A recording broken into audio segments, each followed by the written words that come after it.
నమస్తే and welcome to hit TV. ఏపీలో నరాలు తెగే ఉత్కంఠ కొనసాగుతోంది. మరికొద్ది గంటల్లో ఏపీలో పాలకపక్షం ఎవరు అనేది తేలనుంది.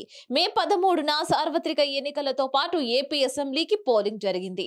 పోలింగ్ కు కౌంటింగ్ కు మధ్య 3 వారాల వ్యవధి రావడంతో మరింత గందరగోళానికి దారితీసింది.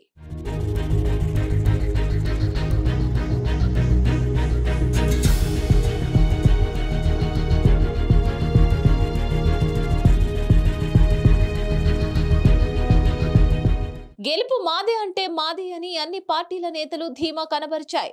అయితే ఎగ్జిట్ పోల్స్ ఫలితాలతో కొంత క్లారిటీ వస్తుందని అంతా భావించారు. అయితే లోకల్ ఎగ్జిట్ పోల్స్ సంస్థలు అధికార వైసీపీకి జై కొట్టగా, జాతీయ సంస్థలు మాత్రం టీడీపీ కూటమికి స్పష్టమైన మెజార్టీని కట్టబెట్టారు.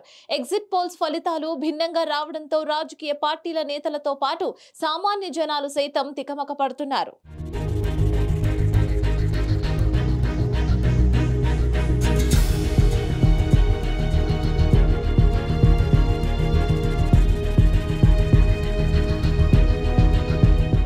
గతంలో ఎన్నడూ లేని విధంగా ఓటింగ్ శాతం పెరగడం కూడా అన్ని పార్టీలు తమకు అన్వయించుకుంటున్నాయి.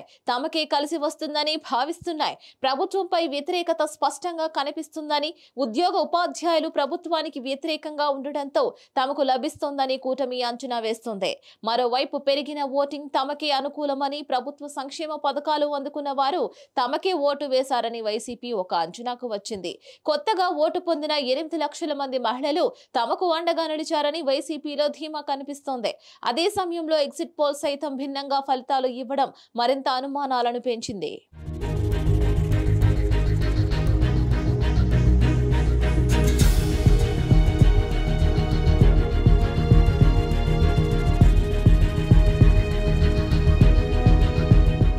కౌంటింగ్ ఏర్పాట్లపై సమీక్షించిన అన్ని పార్టీలు తమ పార్టీ అభ్యర్థులకు, కౌంటింగ్ ఏజెంట్లకు కీలక సూచనలు చేశారు. టీడీపీ అధినేత చంద్రబాబు రాష్ట్ర వ్యాప్తంగా ఉన్న కూటమి అభ్యర్థులకు నేరుగా ఫోన్ చేసి మాట్లాడారు. స్థానిక పరిస్థితులను అడిగి తెలుసుకున్నారు.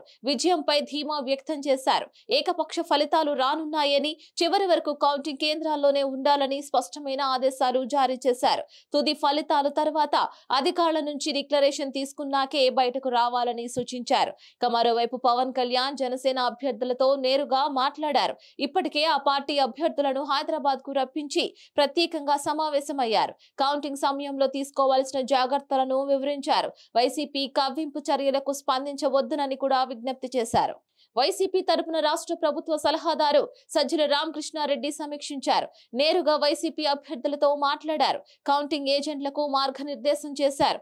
ఎట్టి పరిస్థితుల్లో కౌంటింగ్ కేంద్రాల వద్ద నిర్లక్ష్యంగా ఉండవద్దునని, చివరి వరకు కేంద్రాలను విడిచిపెట్టొద్దునని సూచించారు.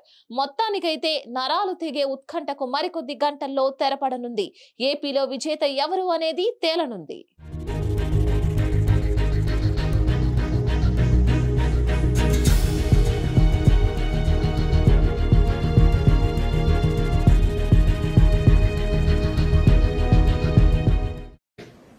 అలాగే రేపు 10:30, 11 కంతా సెలబ్రేషన్స్ కూడా అందరూ రాష్ట్రం అంతా కూడా సిద్ధంగా ఉండాలని అందరికీ ఆల్రెడీ పిలుపు కూడా ఇచ్చాం. ఎందుకంటే అది జరగబోయేది, it's already writing on the wall.